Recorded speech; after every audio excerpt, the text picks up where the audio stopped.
Hello students, welcome to my channel. This is Roshan Sharma. चलिए media student, कल आप सभी स्टूडेंट्स अपना फर्स्ट लैंग्वेज हिंदी एग्जाम लिखने वाले हैं।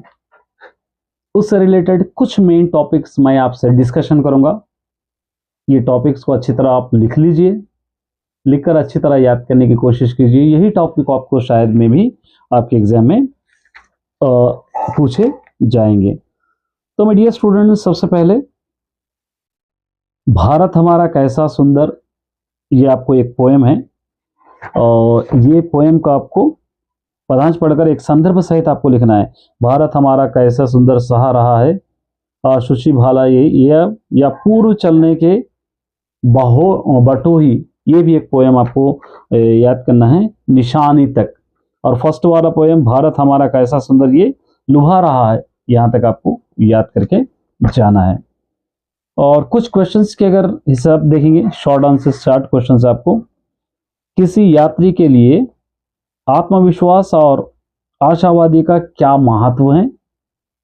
द्विवेदी युग के प्रमुख कवि पंडित रामनरेश त्रिपाठी के साहित्य जीवन के बारे में आप अपने शब्दों में लिखिए।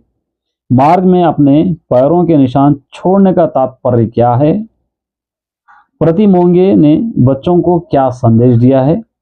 समाज सुधार कार्यों में स्वयंसेवी संस्थाओं की क्या भूमिका है? भारतवर्ष को सुखों का सागर क्यों कहा गया है? वेरी शॉर्ट इंपॉर्टेंट आंसर है, वेरी शॉर्ट है, ये अच्छी तरह आपको याद करके जाना है।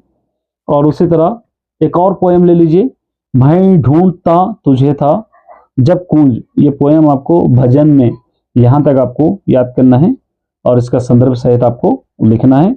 उसके बाद कितना प्रामाणिक था उसका दुख, ये आपको पूंजी हो, यहां तक आपको याद करना है। और कुछ शॉर्ट आंसर्स देखेंगे। कवि के अनुसार वसंत ऋतु में प्रकृति में क्या क्या परिवर्तित होता है, ये आपको याद करना है। बच्चों को खेलने की मूलभूत सुविधाएं देना क्यों आवश्यक है? राम लक्ष्मण परशुराम संवाद पाठ से हमें क्या सीख मिलती है? मनु भंडारी का जीवन परिचय अपने शब्दों में लिखिए।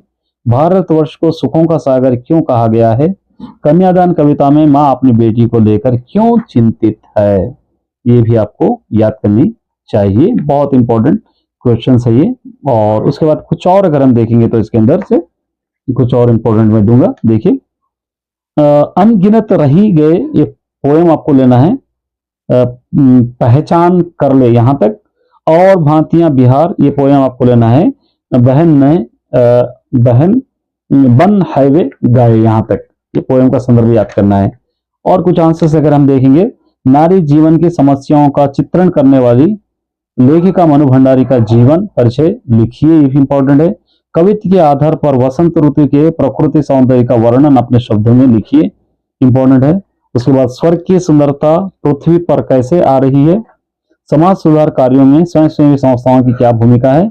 कन्यादान कविता में माँ अपनी बेटी को लेकर क्यों चिंतित है? मार्ग में अपने पैरों के निशान छोड़ने का तात्पर्य क्या है? इतने आंसर्स आप याद करके जाइए, बहुत इंपॉर्टेंट है ये। इसके बाद लॉन्ग आंसर्स अगर हम देखेंगे तो लॉन्ग आंसर्स में, मंगल ग्रह के वासी मनुष्य को किन बुराइयों के कारण उसे बुरा मानते हैं?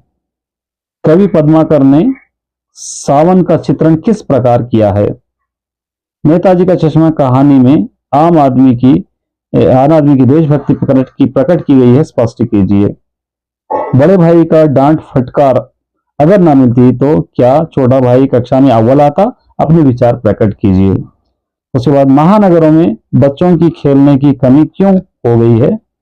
कवि ऋतुराज जी ने मां को दुख को प्रामाणिक माना था, उसके क्या कारण हो सकते हैं? ये भी इंपॉर्टेंट क्वेश्चन है लॉन्ग आंसर्स में। और कुछ देखिए, मेधावी ने मनुष्य को मशीनों का दास क्यों कहा होगा? खेलने के स्थानों का सीमित होना चिंता का विषय है, क्यों?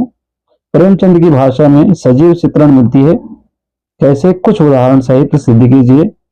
पद्माकर ऋतु वर्णन के श्रेष्ठ कवि माने जाते हैं, पाठ के आधार पर सिद्ध कीजिए। मंगल ग्रह के वासी मनुष्य की किन बुराइयों के कारण उसे बुरा मानते हैं? लेखक ने विंकोजी एंड कंपनी से कुछ गुड़ियों का नमूना भिजवाने के लिए क्यों लिखा होगा? इतने यहां से आप याद कर सकते हैं। उसके बाद सृजनात्मक, मतलब यहाँ क्या क्या लिखना है। आधुनिक महिला और समाज की उनकी स्थिति विषय पर एक निबंध आपको लिखना है। आधुनिक विश्व में भारत की भूमिका समझाते हुए अपने भाई को एक पत्र आपको लिखना है। या महिलाओं के प्रगति विषय पर अपने विचार प्रकट कीजिए। या आपके विद्यालय के निकट जेब्रा क्रॉसिंग न होने के कारण विद्यार्थियों के सड़क पार करने की समस्या का वर्णन करते हुए वरिष्ठ यातायात अधिकारी के नाम पत्र लिखिए। या विद्यार्थी अनुशासन के इस पे आपको निबंध लिखना है। और उसके बाद आपको ऑब्जेक्टिव रहेगा 20 मार्क्स के लिए। और ऑब्जेक्टिव में आपको संधि विच्छेद रहेगा, मीनिंग्स आपको अर्थ लिखना है या शब्द पहचानना है। ये पूरा मैंने ऑलरेडी अपलोड कर दिया है वीडियोस, उन वीडियोस में जाकर देख सकते हैं। ये कुछ क्वेश्चंस थे आपको इंपॉर्टेंट डिस्कशन करना चाहता था। All the best my dear.